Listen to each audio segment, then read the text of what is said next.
Students, last ক্লাসে আমরা আলোচনা করেছিলাম আমাদের সিলেবাসের কবিতা দ্য পোয়েট্রি অফ আর্থের first 8 lines, that is the octave part of the poem. আজকে আমরা আলোচনা করব সেস্টেড পার্ট বা লাস্ট 6 লাইন্স নিয়ে। আশা করি তোমরা অক্টেভ পার্টটা বাড়িতে পড়েছ, মিনিংগুলো দেওয়া ছিল এবং বুঝতে পেরেছ। আজকে যে সেস্টেড পার্টটা পড়ব, অর্থাৎ যে লাস্ট 6 লাইন্স পড়ব, সেটার সম্বন্ধে আমি ইন্ট্রোডাকশনে কিছুটা হলেও বলেছি যে সেস্টেড পার্টটা কী নিয়ে। এটা হলো এই অংশটায়, in this part of the poem the poet talks about the season winter. এবং উইন্টারে কবি বলছেন একটা মিউজিক আমরা শুনতে পাচ্ছি, একটা মিউজিক অফ নেচার শুনতে পাচ্ছি, একটা মিউজিক অফ আর্থ আমরা শুনতে পাচ্ছি। সেটা কার মাধ্যমে আসছে? It is coming from the cricket. ঝিঁঝি পোকা, ক্রিকেটের মাধ্যমে আমরা শুনতে পাচ্ছি উইন্টারের মিউজিক। প্রত্যেক ঋতুর আলাদা আলাদা মিউজিক রয়েছে কবির বক্তব্য অনুযায়ী। এই মিউজিকটা চলতেই থাকে, সাইকেল অফ সিজনস হতে থাকে, ঋতুর পরিবর্তন হতে থাকে, কিন্তু মিউজিকের পরিবর্তন হয় না। কেউ না কেউ কোনো না কোনোভাবে এই নেচারের মিউজিকের যে ধারা সেটা বয়ে নিয়ে যেতে থাকে। তো এক্ষেত্রে আমরা দেখব সেস্টেড পার্টটায় যে কিভাবে উইন্টারে প্রচণ্ড শীত চারিদিকে। আগের অক্টেভ পার্টে দেখেছি যে সামারের একটা এক্সট্রিম কন্ডিশন, প্রচণ্ড গরম দাবদাহ। আবার সেস্টেড পার্টে দেখব শীত, তীব্র শীত, একেবারে এতটাই শীতের মানুষ কাবু, তারা বাড়ি থেকে বেরোতে পারছে না। আমরা জানি ওয়েস্টার্ন কান্ট্রিজে, পাশ্চাত্য দেশগুলোতে শীত কিন্তু মনোরম নয়। ওখানে সামারটা কিছুটা হলেও মনোরম। আমাদের এখানে শীতটা যেমন আমরা অনেকেই বেশ পছন্দ করি, কিন্তু ওখানে শীত মানে চারিদিকে বরফে ঢাকা, স্বাভাবিক জনজীবন একেবারে বিপর্যস্ত। তারা বরফ কেটে তাদের রাস্তা বার করতে হয়, নিত্য প্রয়োজনীয় জিনিস পর্যন্ত তারা আনতে যেতে পারে না। তো এইরকম একটা পজিশন, এরকম একটা কন্ডিশনে শীতটা তাদের কাছে অতটা কাম্য নয়। They actually do not like the season winter. এই একটা কোল্ডেস্ট ফর্ম অফ নেচার, একেবারে প্রচণ্ড শীত যেখানে, সেই সময়টায় আমরা শুনতে পাচ্ছি ক্রিকেটের গান। দেখো সেস্টেড পার্টটা শুরু হচ্ছে কি দিয়ে, আমরা টেক্সটে দেখব,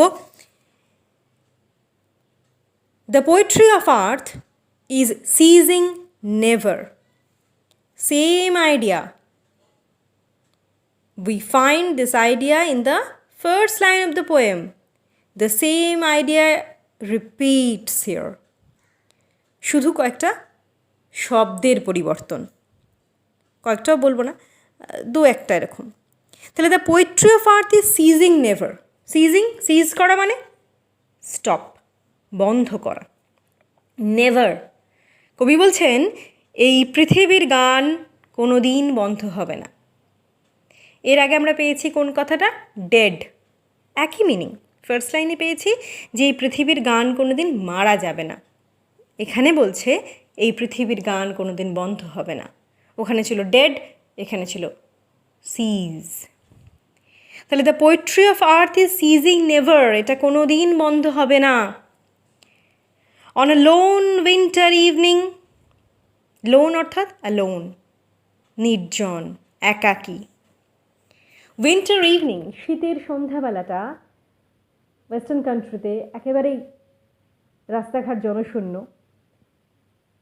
নির্জন, নিস্তব্ধ এক শীতের সন্ধ্যার কথা কবি বলছেন, যেখানে বাইরে জনপ্রাণী নেই, প্রত্যেকেই দে আর কনফাইন্ড, নিজেদেরকে বন্দি রেখেছে ঘরের মধ্যে প্রচণ্ড শীতের কারণে। তাহলে on a lone winter evening, একাকী নির্জন শীতের সন্ধ্যায়, When the frost, যখন তুষার পুঞ্জ, বরফ পুঞ্জ, বরফ কি করছে? has wrought a silence. wrought meaning created, made, তৈরি করা। তাহলে এখানে বরফের পুঞ্জ বা তুষার তারা কি তৈরি করেছে? সে কি তৈরি করেছে? has wrought a silence, নিস্তব্ধতা তৈরি করেছে। সমস্ত গাছ, সমস্ত বাড়ি, সমস্ত রাস্তা, চারিদিকের সব কিছু সাদা বরফে ঢেকে গেছে। মানুষ বেরোতে পারছে না, রাস্তাঘাট সব বরফে আবৃত। The whole area is covered with the frost. মনে হচ্ছে ফ্রস্ট যেন মানুষের স্বাভাবিক জীবনযাত্রাকে ব্যাহত করে দিয়েছে, আটকে দিয়েছে, স্তব্ধ করে দিয়েছে। তাই বলছে যখন when the frost has wrought a silence, যখন তৈরি করেছে নিস্তব্ধতা, কোনো মানুষ বাইরে নেই, সবাই নিজের নিজের ঘরের মধ্যে রয়েছে, চুপচাপ শান্ত পরিবেশ,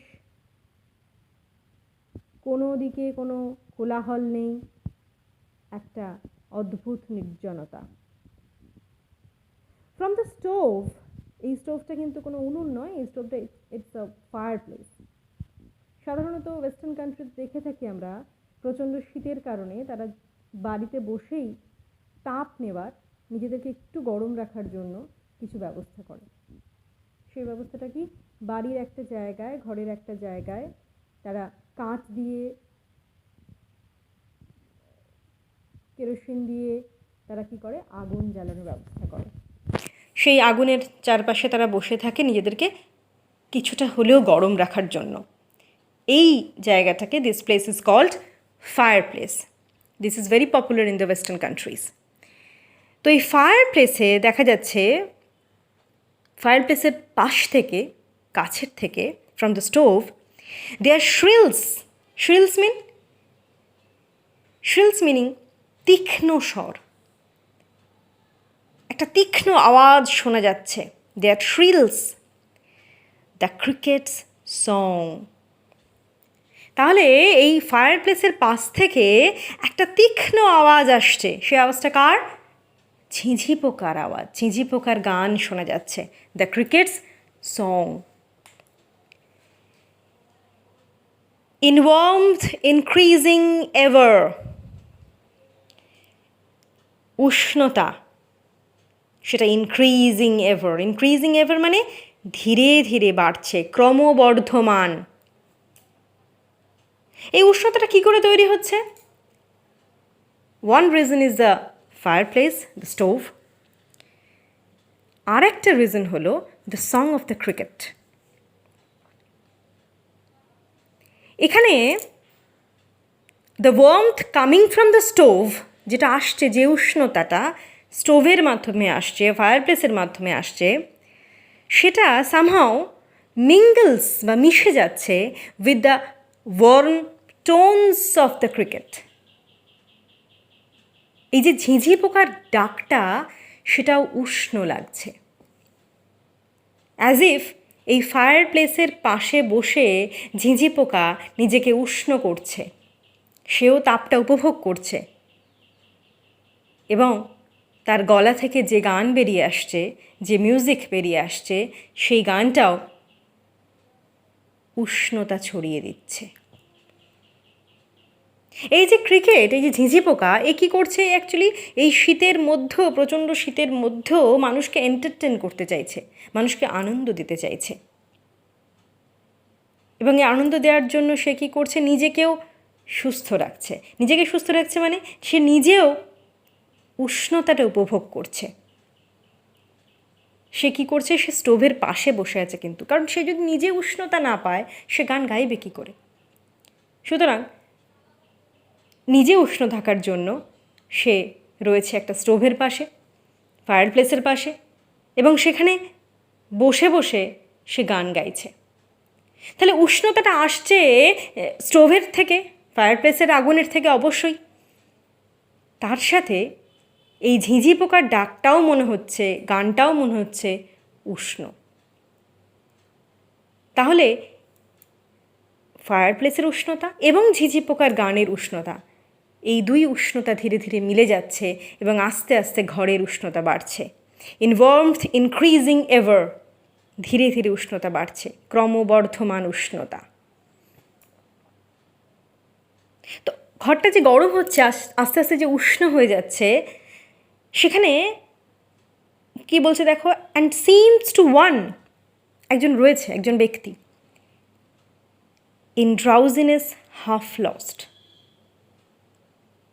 তো শীত থেকে বাঁচার জন্যই ফায়ার প্লেসের পাশে মানুষ বসে থাকে, উষ্ণতা নেবার জন্য, নিজেদের শরীরকে কিছুটা হলেও আরাম দেওয়ার জন্য। তো এরকমই একজন যে কিনা ওই ফায়ার প্লেসের পাশে বসে আছে এবং তার সাথে সাথে সে শুনছে কার ডাক? ঝিঝি পোকার ডাক। ঝিঝি পোকার ডাকের মধ্যেও উষ্ণতা অনুভব করছে, আবার ফায়ার প্লেসের আগুনের মধ্যেও উষ্ণতা অনুভব করছে। এই দুই উষ্ণতার মেলবন্ধনে এই যে লোকটি যে কিনা শুয়ে রয়েছে, সে ড্রাউজি ফিল করছে। ড্রাউজি মানে তন্দ্রাচ্ছন্ন, পুরোপুরি ঘুমিয়ে যায়নি, আধো ঘুমের একটা অবস্থা, ঝিমিয়ে পড়েছে। And seems to one in drowsiness half lost. Half lost মানে পুরোপুরি ঘুমিয়ে পড়েনি, পুরোপুরি হারিয়ে যায়নি, কিছুটা হলেও সে তার সেন্সের মধ্যে আছে, হালকা হালকা ঘুমের ভাব এসছে তার মধ্যে, যেটাকে আমরা তন্দ্রা বলি। সেই তন্দ্রাচ্ছন্ন অবস্থা, সেই ঝিমুনি অবস্থা, সেই আধো ঘুমের অবস্থা, সেই সময় সে শুয়ে শুয়ে ক্রিকেটের গান শুনছে। আর তার কি মনে হচ্ছে? অ্যান্ড সিমস টু ওয়ান, তার কাছে কি মনে হচ্ছে? তার মনে হচ্ছে the grasshoppers among some grassy hills. তো এই যে লোকটা আধো ঘুমের অবস্থায় রয়েছে, এই যে লোকটা তন্দ্রাচ্ছন্ন অবস্থায় রয়েছে, সে এই ক্রিকেটের সংটার সাথে গ্রাসহপারের সংটা গুলিয়ে ফেলছে। সে এমন একটা পর্যায়ে চলে গেছে যেখানে সে হালকা হালকা ঘুমের মধ্যে রয়েছে, খুব একটা কমফর্টেবল সিচুয়েশনে রয়েছে। হি somehow cannot differentiate between the song of the cricket and that of the grasshopper. এই যে হালকা হালকা গরম লাগছে, সে যে উষ্ণতার অনুভব করছে, তখন তার মনে হচ্ছে যেন দূরে কোথাও কোনো গ্রাসি হিলস অর্থাৎ ঘাসে ঢাকা কোনো পর্বত, সেই ঘাসে ঢাকা পর্বতমালার মধ্যে দিয়ে তার মনে হচ্ছে যেন সে গঙ্গা ফড়িং বা গ্রাসহপারের গান শুনতে পাচ্ছে। তাহলে দেখো, ক্রিকেটের সং এমন একটা উষ্ণতার পরিবেশ সৃষ্টি করছে, এমন একটা আরামদায়ক পরিবেশ সৃষ্টি করছে, যেই লোকটির কাছে মনে হচ্ছে যেন সিজন সামার এসে গেছে, যেন মনে হচ্ছে যে এই উষ্ণতাটা তাকে সামারের কথা মনে করিয়ে দিচ্ছে, যেন এই উষ্ণতাটা তাকে সামারের যে মিউজিক তৈরি করে, যে গ্রাসহপার তো উইন্টারে থাকে না, গ্রাসহপার সামারে গান শুনিয়েছে আমাদের। তো সেই সামারের যে মিউজিক লিড দিয়েছে সেই গ্রাসহপার, তার কথা মনে পড়ে যাচ্ছে। ইন ওয়ার্মথ ইনক্রিজিং এভার, অর্থাৎ উষ্ণতাটা এমনভাবে বাড়ছে, তার কাছে ডিফারেন্সিয়েট করাটা ইটস মানে ইট বিকামস টাফ, যে weather it is summer or it is winter. Say fire প্লেসের উষ্ণতা পাচ্ছে, সে ঝিঝি পোকার গানের মাধ্যমে উষ্ণতা পাচ্ছে, এবং তার মনে হচ্ছে সে যেন সামারে পৌঁছে গেছে। তাহলে এখানে আমরা দেখলাম কবি একটা কানেকশন তৈরি করলেন বিটুইন দ্য টু সিজনস, এবং এই দুটো সিজনের মধ্যে যে কানেকশন তৈরি করলেন, কার মাধ্যমে করলেন? Who is the media? The media is the music of nature. ঝিঁঝি পোকার গানের মাধ্যমে গঙ্গা ফড়িংয়ের গানের কথা মনে করা, ক্রিকেটের সঙের মধ্যে দিয়ে গ্রাসহপারের গানের কথা মনে করা, দুটো ঋতুকে মিঙ্গল করলেন। কার দ্বারা মিঙ্গল করলেন? নেচারের দ্বারা, মিউজিক অফ নেচারের দ্বারা, পোয়েট্রি অফ আর্থের দ্বারা। তাহলে আমরা কি দেখলাম সেস্টেড পার্টে? কবি বলছেন the poetry of earth is ceasing never, এই পৃথিবীর গান কোনো দিন বন্ধ হবে না। On a lone winter evening, একটা একাকী নির্জন শীতের সন্ধ্যাবেলায়, when the frost has wrought a silence, যখন তুষার বা বরফ যখন তৈরি করেছে নির্জনতা, নিস্তব্ধতা, তখন কি হচ্ছে? From the stove, fire place, সেখান থেকে দেয়ার শ্রিলস, একটা তীক্ষ্ণ স্বর শোনা যাচ্ছে, দ্য ক্রিকেট সং। সেটা কার গান?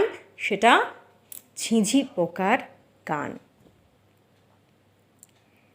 ইন ওয়ার্মথ ইনক্রিজিং এভার, এবং এই ঝিঁঝি পোকার গান এবং ফায়ার প্লেসের আগুন সব মিলিয়ে উষ্ণতাটা ধীরে ধীরে বাড়ছে ঘরের মধ্যে। অ্যান্ড সিমস টু ওয়ান, এই উষ্ণতার কারণে কি হচ্ছে? একজন ব্যক্তি, তার কাছে কি মনে হচ্ছে যে কিনা ওই ঘরের মধ্যে উপস্থিত? তার কাছে মনে হচ্ছে সে লোকটি কেমন অবস্থায় আছে? ইন ড্রাউজিনেস হাফ লস্ট, সে লোকটি তন্দ্রাচ্ছন্ন অবস্থায় রয়েছে, সে লোকটি আধো ঘুমের মধ্যে রয়েছে, পুরোপুরি ঘুমিয়েও যায়নি, পুরোপুরি জেগেও নেই, এরকম একটা কন্ডিশন। তো সে যখন এই উষ্ণতাটা অনুভব করছে, when he feels this warmth, what he thinks, কি ভাবছে সে ভাবছে the grasshoppers among some grassy hills. সে ভাবছে he listens to the song of the grasshopper. এই শীতের কালে তার মনে হচ্ছে সে যেন গরমের গঙ্গা ফড়িংয়ের গান শুনতে পাচ্ছে, গরমের গ্রাসহপারের গান শুনতে পাচ্ছে। কোথা থেকে? ঘাসে ঢাকা পর্বতমালার মধ্যে থেকে গঙ্গা ফড়িং গান গাইছে, সে শুনতে পাচ্ছে। তার কাছে ক্রিকেটের গান আর গঙ্গা ফড়িংয়ের গান একই রকম হয়ে যাচ্ছে, দুটো মিঙ্গল করে যাচ্ছে, দুটো মিশে যাচ্ছে। He cannot differentiate between the two songs, cricket and the grasshopper. ক্রিকেটের গানটা তার কাছে গ্রাসহপারের গান মনে হচ্ছে, এতটাই উষ্ণতা ছড়িয়েছে ক্রিকেটের গান, এতটাই পুরো পরিবেশটাকে উষ্ণ করেছে, সেই ঘরের পরিবেশটাকে। তো তার মনে হচ্ছে সে যেন শুনতে পাচ্ছে সামারের যে মিউজিক তৈরি করেছিল সেই গ্রাসহপারের গান। তাহলে এখানে আমরা দেখলাম দুটো ঋতুর একটা মেলবন্ধন, দুটো ঋতুর মধ্যে একটা connection through the music of nature. এই মিউজিক অফ নেচার কিন্তু প্রতি ঋতুতেই রয়েছে, ঋতু পরিবর্তন হচ্ছে, কিন্তু মিউজিক অফ নেচার বা প্রকৃতির গান সেটার পরিবর্তন হচ্ছে না, সেটা একই রকমভাবে ধারাবাহিকতার সাথে কন্টিনিউইটি মেনটেন করে সে চলতে থাকে। আজকে আমরা শেষ করলাম পুরো কবিতাটা। তোমরা সেস্টেড পার্টটা যেমন পড়বে তার সাথে অক্টেভ পার্টটাও পড়বে, দুটো পার্ট একসাথে পড়বে। আমি সেস্টেড পার্টের মিনিংগুলো আজকে অ্যাটাচ করব, আর পুরো কবিতাটা পড়ার পরে কোথাও যদি কোনো প্রবলেম থেকে থাকে তাহলে কমেন্ট বক্সে কমেন্ট করবে। Thank you.